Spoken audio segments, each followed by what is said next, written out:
Olá, é com muita alegria que nós estamos aqui participando da palavra reflexão, um tema nas pegadas da unidade. E vamos abordar um aspecto daquela primeira igreja em Jerusalém que ajudava bastante na questão da unidade e que hoje ele precisa ser mais praticado. Então, uma das características dos nossos primeiros irmãos, lá em Jerusalém, é que eles se reuniam todos os dias nas casas. Diariamente continuavam a reunir-se no templo, partiam o pão em suas casas e juntos participavam das refeições com alegria e sinceridade de coração. Atos 2,46. E Paulo, escrevendo ou falando com os Efésios, lembra que vocês sabem que nunca deixei de pregar-lhes nada que fosse proveitoso, pois ensinei-lhes tudo publicamente e de casa em casa. Pois bem, quando a igreja tentou restabelecer essa atividade, é, foi no contexto da experiência do templo, quando a missa entre os católicos e o culto entre os protestantes evangélicos já estavam consolidados. Então, a reunião nas casas se apresentou como uma substituição, complemento ou extensão deles, assim como uma certa previsibilidade do que acontecerá no templo durante a missa ou culto, o mesmo ocorre nas modernas reuniões nas casas. As três contam com uma liturgia própria, estilizada e conhecida dos participantes. Falar em igreja do primeiro século, em Jerusalém, não remetia a um edifício no centro da cidade, ou a um endereço como ponto de referência. Não se concebia a ideia de ir à igreja. Talvez fosse mais parecido com o conceito de família, pois não se diz vou à família. A família não deixa de existir pelo fato de não estar reunida. Ou ainda, se por acaso alguém não tem possibilidade de participar da reunião da família, não se diz que ele não faz parte da família. Mas o termo igreja evoluiu, mudou e ganhou novas conotações, possibilitando que se diga vou à igreja, sair da igreja, a igreja fica em tal endereço, tal coisa fica ao lado da igreja. É plausível dizer o mesmo quanto a missa, culto, reunião nas casas. Né? Os primeiros cristãos mantinham as atividades com características públicas no templo, ou melhor ainda, no seu entorno. Quando se diz que eles se reuniam diariamente nas casas, estas mantinham a função de lar, caracterizado principalmente por privacidade e intimidade, testificada pela partilha do pão e das refeições que se faziam nas casas. A casa acessível a todos que se frequentavam entre si. Eu vou na sua casa, você vai na minha e assim por diante. É inimaginável que não houvesse nessas visitas uma conversa coloquial, como acontece nas visitas hoje, né? Entre aqueles que ali estão. E o assunto dominante fosse o principal assunto daqueles dias. E o principal assunto daquelas pessoas, que era o Messias. É inimaginável que não se conhecesse as necessidades mútuas com pronta ajuda e, portanto, que se orasse. Afinal, havia consciência da presença e a inclusão dele em todos os assuntos.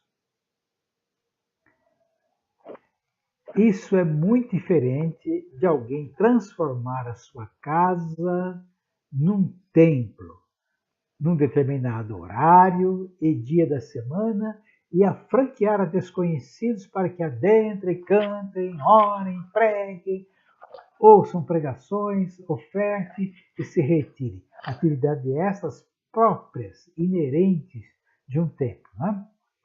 Pois bem,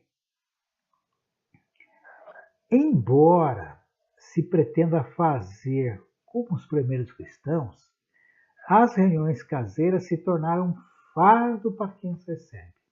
É cada vez maior a quantidade de cristãos que preferem pequenas casas ou apartamentos para não ter que receber reuniões que lhe causam aborrecimentos, com despesas de alimentação, limpeza, tiram a liberdade e assim por diante.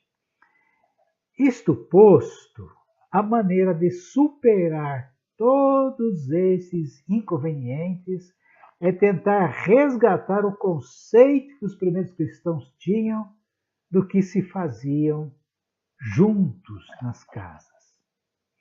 Assim como família se assemelha mais à igreja do primeiro século, conceitualmente, o termo visita é mais adequado do que reunião para entender a prática deles. Assim, os cristãos se visitavam diariamente uns aos outros de maneira espontânea, conforme se identificavam e se compatibilizavam entre si. Portanto, à medida que os relacionamentos se estreitavam entre uns e outros, as visitas iam se formando e amizades se intensificando num ciclo virtuoso, constante, sem quebrar a intimidade.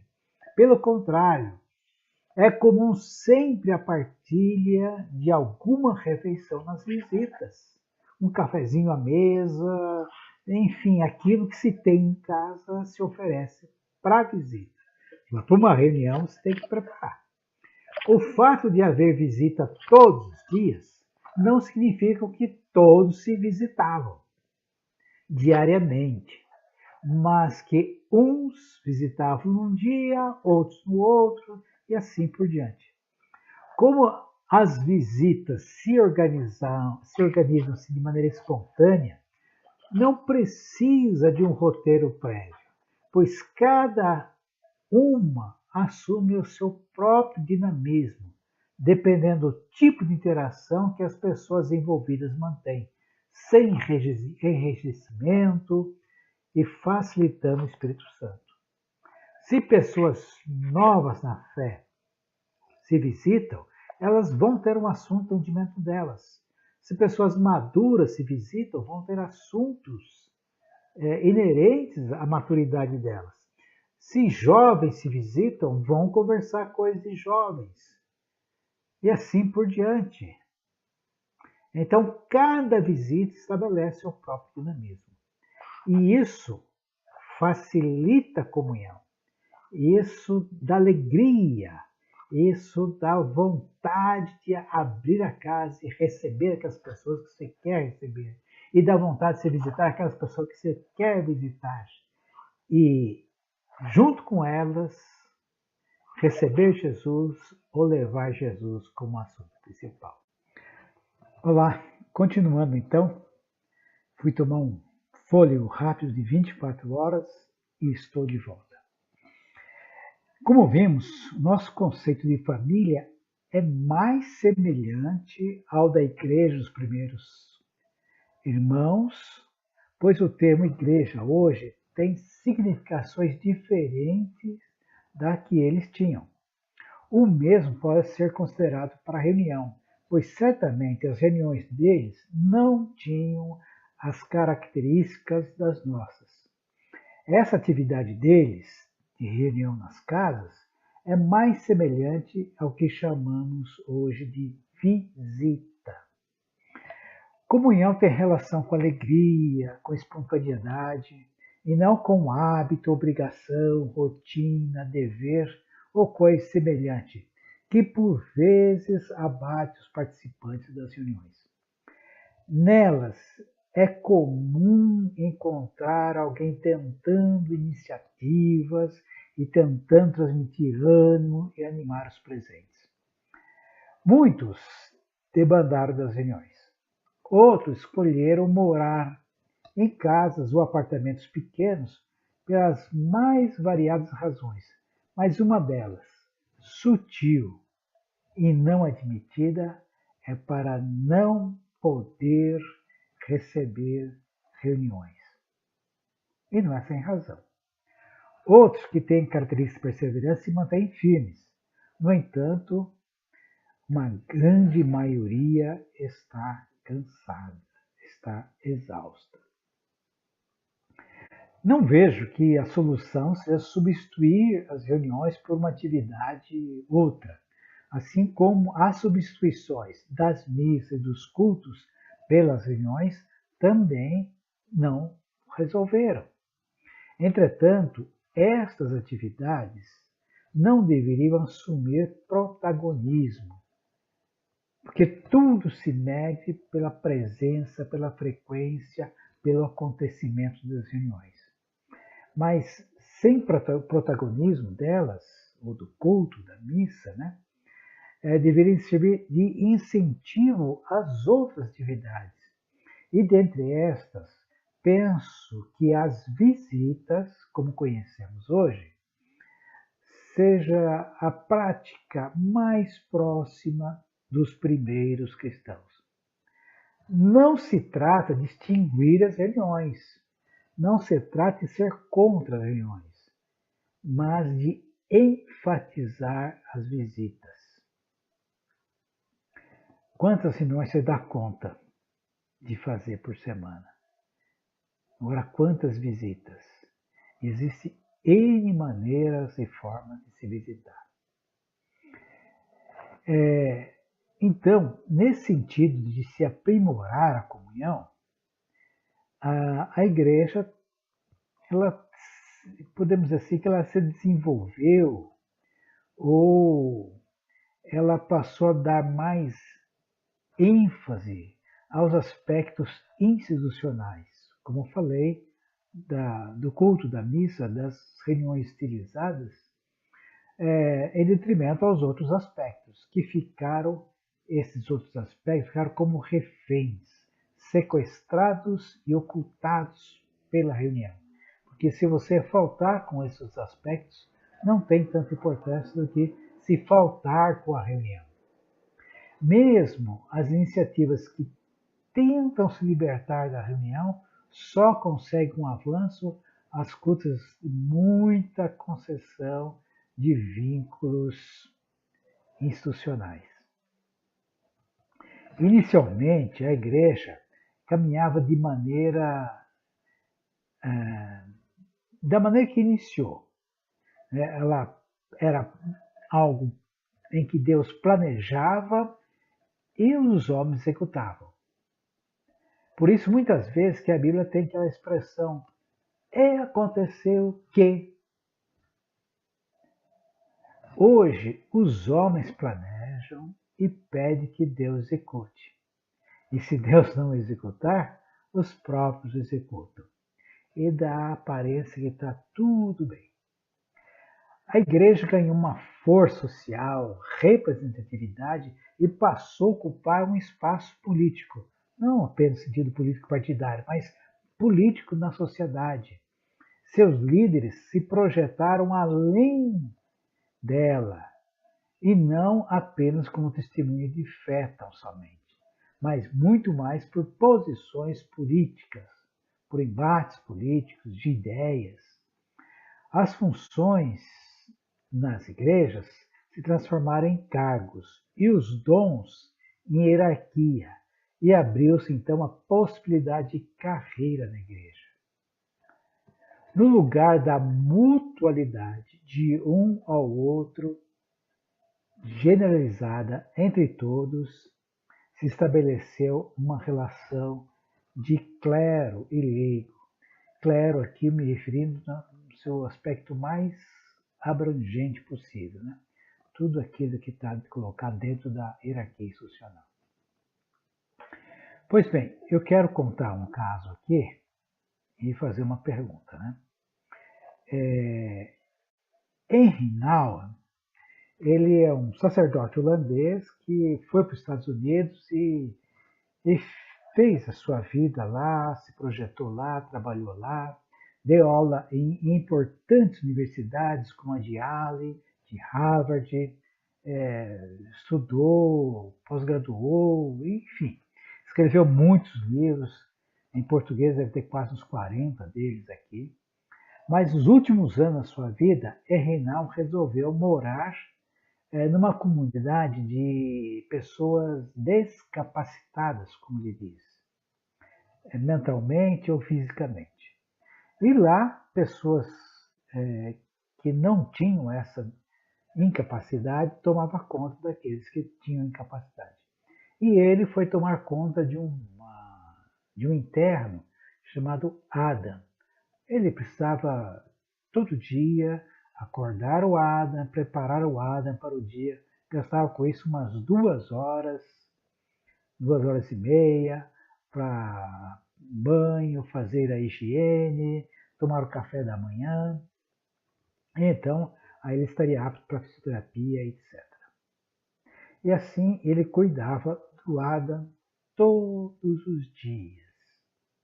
A pergunta que eu faço é a seguinte: quem você acha que ministrava para quem nessa relação? Se você concluir que o padre Henry ministrava o Adam, você acertou. Contudo, essa resposta está incompleta, porque o próprio Adam também ministrava ao Henry. Quando eu conheci a história e lia a história dele, está num livro chamado Adam, o Amado de Deus, eu assim achava o Henry uma pessoa altruísta, admirável, uma pessoa que tinha um professor universitário admirado, conhecido no mundo inteiro, conhecido inclusive bastante nos Estados Unidos. Ele abriu mão de tudo e foi morar em uma comunidade desses descapacitados. Ele realmente era um cara altruísta, né? Um benfeitor. Mas demorei para entender e para admitir que o Henry foi para lá também porque ele sentia necessidade. Porque ele sentia no meio desses incapacitados ou descapacitados, amado e acolhido. Eles perguntavam diretamente o que tinham que perguntar, falavam diretamente o que tinham que falar e não faziam rodeios.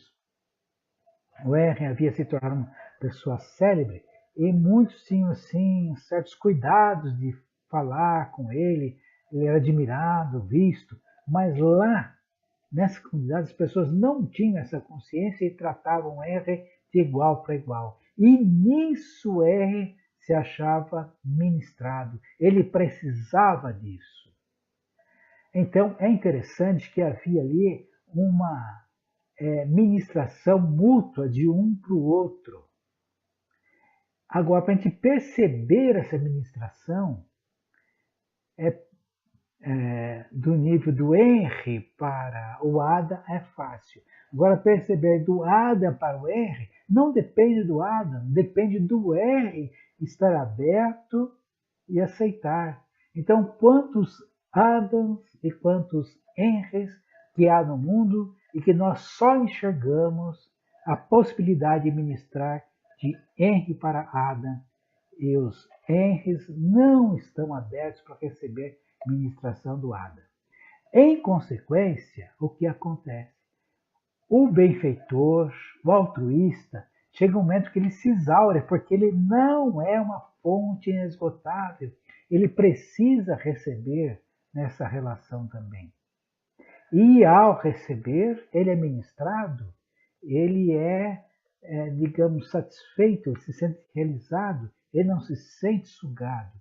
Então, quem cuida de alguém precisa entender essa relação. O pai, a mãe precisa do bebê, precisa do neném, precisa-se dos idosos, precisa dos inválidos. Eles também ministram na vida e produzem um mundo mais adequado para se viver, menos selvagem. Agora, perceber isso, ser bem-aventurado, depende de nós. E essas coisas todas, quando a igreja abraçou essa hierarquia, abraçou esse clero, fez distinção, e tem pessoas que se destacam, perdeu-se de vista isso.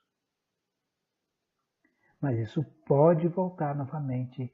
A alegria, a espontaneidade pode voltar. E digo o seguinte, que num ambiente de visita, quando encontramos pessoas em condições tão desfavoráveis assim, é muito mais fácil elas interagirem, elas têm mais condição de ministrar do que numa reunião. Qual o espaço que tem uma pessoa dessa numa reunião? Não é que ela precise ocupar um espaço, mas as pessoas precisam percebê-la no espaço e perceber que pode receber dela. Isso é a mutualidade da comunhão, que é possível se nós resgatarmos novamente o hábito das visitas. Deus abençoe.